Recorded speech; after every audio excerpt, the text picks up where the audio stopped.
Let's get it. But you learn that whatever get him ready, I don't care what you got to do. Exactly. Just make sure you're ready. One thing you want to see from JT tonight is what, Stephen A? The thing that out the gate lets you know he's ready to play. Aggression. Okay.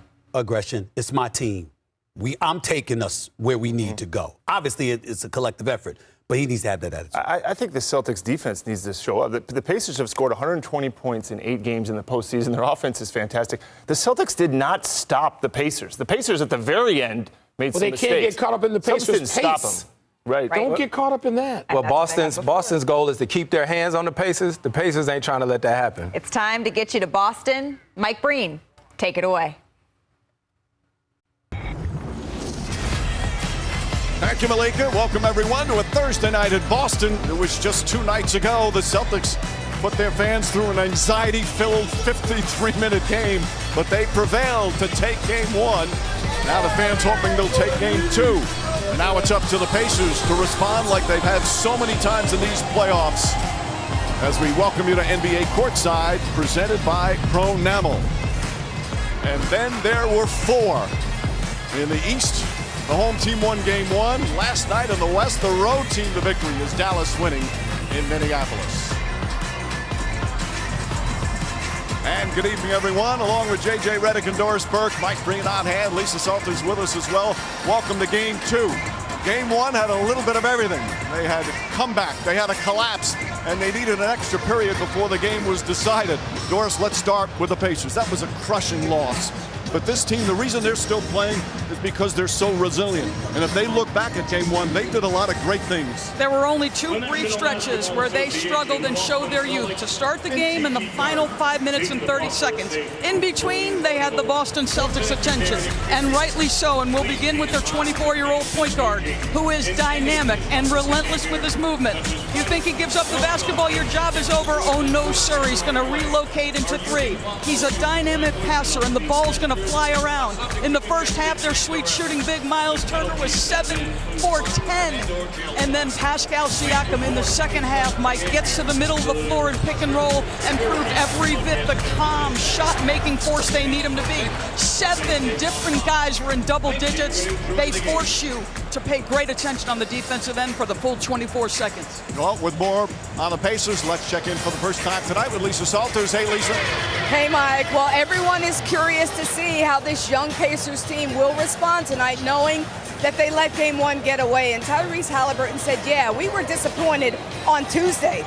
But once we watched the film, he said, we actually came away encouraged and confident, knowing that we can play with this team and that we deserve to be here. Halliburton said their takeaway from Game 1, we were the better team for 47 minutes and 50 seconds. He said we were in control, we should have won the game, but we didn't. Halliburton said the one thing he has learned throughout these playoffs is that you have to have a short memory, and the key to bouncing back tonight, he said, is coming out with energy and once again taking it one possession at a time. Mike.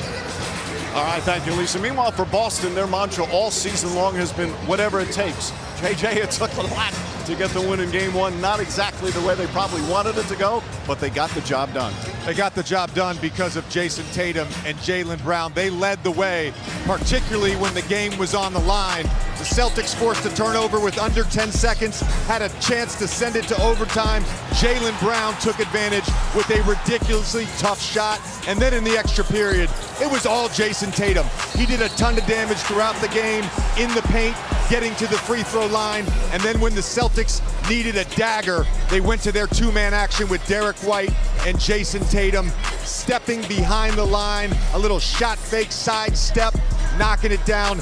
Jason Tatum and Jaylen Brown now have 16 playoff games together where they score 25 or more each.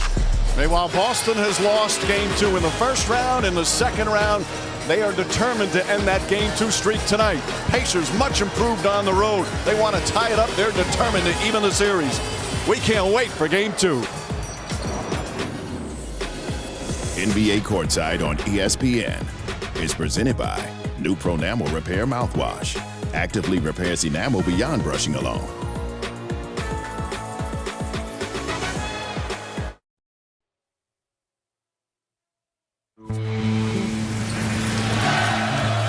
Before in the inbound, I was just talking to myself. If I get this shot, this going in. This place is bonkers right now.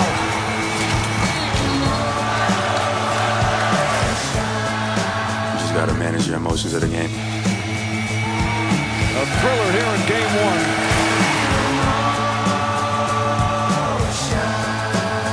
Of course it's frustrating. We felt like we were in position to win the game.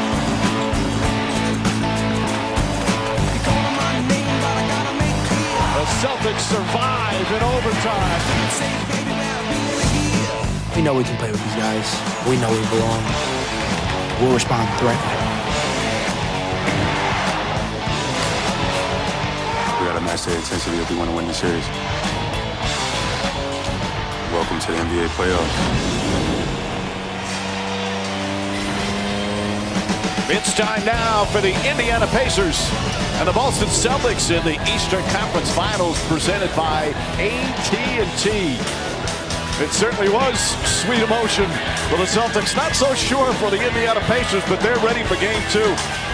Oh, what a gorgeous sunset here in Boston, Massachusetts, and a packed crowd here at the TD Garden. Starting lineups brought to you by Lincoln. And for the Pacers, all 5 starters in double figures. Top 7 did. 3 of the starters had 20-point double-doubles. Meanwhile, for the Boston Celtics, still no Kristaps Porzingis. No update on his return. Al Horford will start once again.